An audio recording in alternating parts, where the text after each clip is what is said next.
I want to talk about this women's 800 because it's got Athing Mu in it. My hot take is, I don't even know if it's a hot take, I think Athing Mu shows that she's back. I think she wins this race. And it doesn't have Keely Hodgkinson.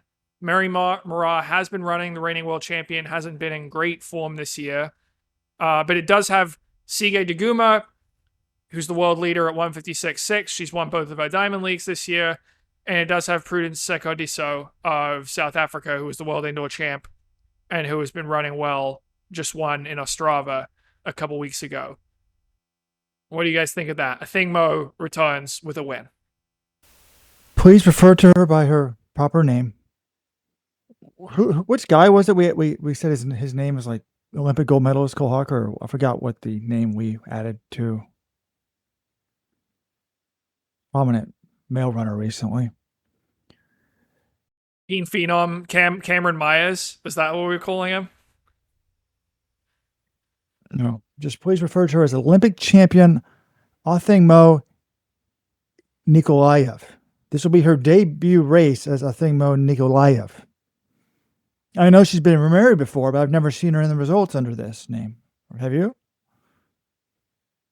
No, I don't think she was in the. Actually, I'm trying to remember what was on her bib. I don't know. Yes, she is entered in the official site on Athing Mu-Nikolayev, so maybe she's going by that now. But I'll lay out my logic for it. It's basically, she's more talented than Daguma and Segodiso. She's run 154. She's got the fastest PB in the field.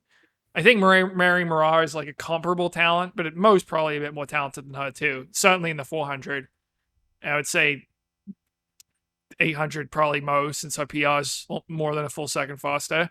And she's healthy and has been training. And when this woman's healthy, she's very, very difficult to beat. I mean, remember 2023, the last time she ran at the Pre-Classic, she got beat at Worlds. Looked like her season was going to be over. Then decided, we'll show up, we'll give it one more last shot. She goes out, runs 154, the American record. I just think if she's healthy and fit, which the indications, certainly she's healthy, and 410 in the 1500, her last time out, that's fine for an 800 specialist. I think she wins. I'm glad you're admitting it, but you're just basing it essentially off she's Athing Mu. Her pedigree is better, her class is better, because her season this year up to the point has been very untraditional. For those of you who don't remember, she ran part of a 5K April 16th, then ran a 1500 on May 11th, which she won by nearly a minute in 4:21. And then she took on a bunch of C-team 1500 meters, I would say. Actually finished second, running 4:10.70, which actually is her second best time. We're basing this solely off of pedigree, really, and we think she is healthy. John, you did talk to her coach, Bobby Kersey. Did he say anything about his training, or were you guys just talking more about meets and that sort of stuff? Yeah, he talks more about big picture stuff and not specifics, but I think people sort of assume when she goes off the radar or we don't hear from her, like, what's going on. She's still training and working hard. She still shows up to practice and puts in the work. So I've seen this woman do things no other track woman can do. She can run 49.5 in the 800, in the 400, and 4:03 for the 1500. She's a unicorn. She's a generational talent. And yeah, I know she hasn't run any 800s in a year, but at her best, I think she's better than these women. And that's, I don't know. I guess I'm banking on her to be close to her best or something around that. But yeah, that's my logic. I did think you disrespected Athing Mu. To compare her talent level to Mary Moraa is insulting to me. You're comparing her. That's like comparing an Einstein to like their average PhD in some science. Like that's insulting to me. Like to even act like they're even comparable. Mary Moraa has never broken 50 seconds for 400.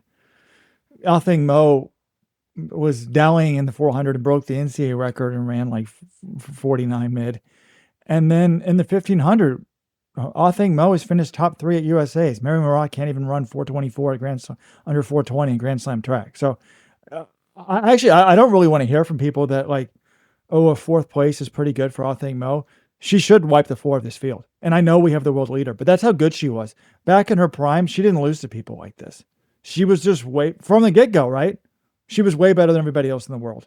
Well, yeah, but the year she ran her personal best, 154.9, she lost to Mary Moraa in the World Championship final. And Moraa ran a bunch of extra distance in that race and still won it. So that's why I was saying, yeah, Moraa is not as versatile as Mo. The 800, I think that's clearly the event where they're the closest.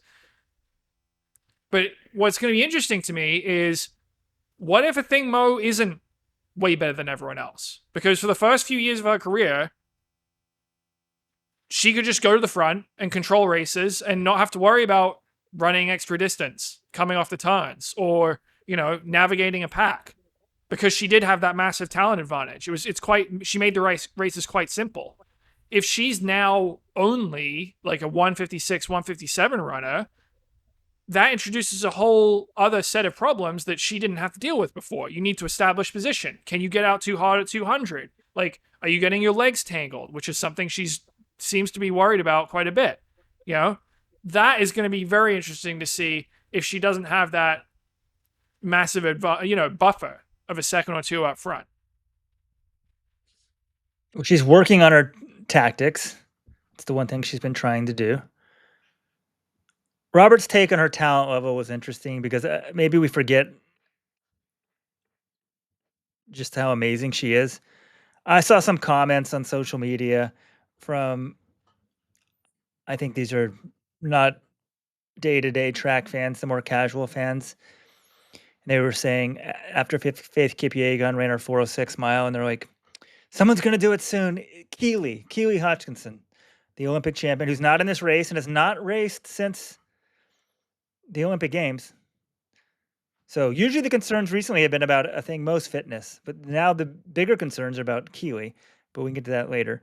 But if you think about it, no, if anyone were to has the speed, and she actually has shown pretty good endurance, but we thought it was crazy that she was even contemplating the 1500, is Athing Mu. She is truly a unicorn with her range and speed. So I guess the question would be, John, like, what if she goes out here and just kind of runs a 159? And you're just kind of like, we've never seen that with Athing Mu. We've never seen Athing Mu be average in 800.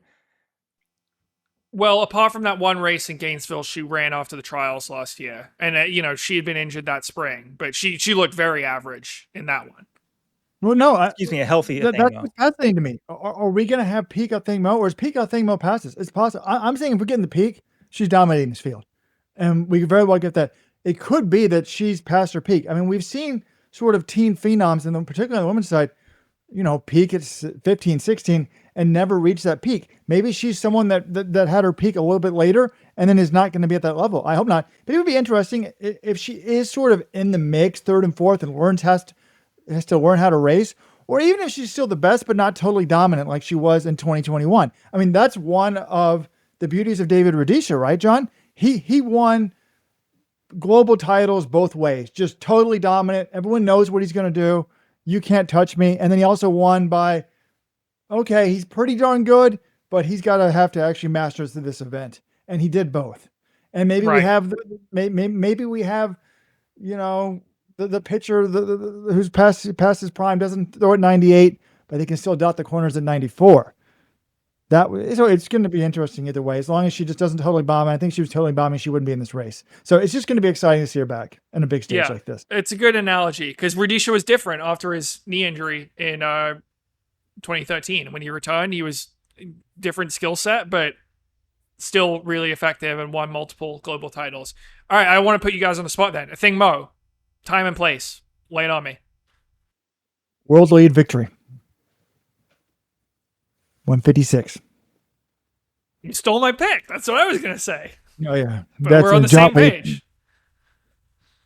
Prove it to me that you didn't just steal that from me. I was going to say 156. I don't know if I'll say 156 and not a world lead. How about that? You get 156, 63 and below. I get anything above it. Weldon? Well, you guys were doing that. I was looking up. What's the world leader? It's 156.64 by Daguma, who's in this race. And then Prudence Segediso is 157.1.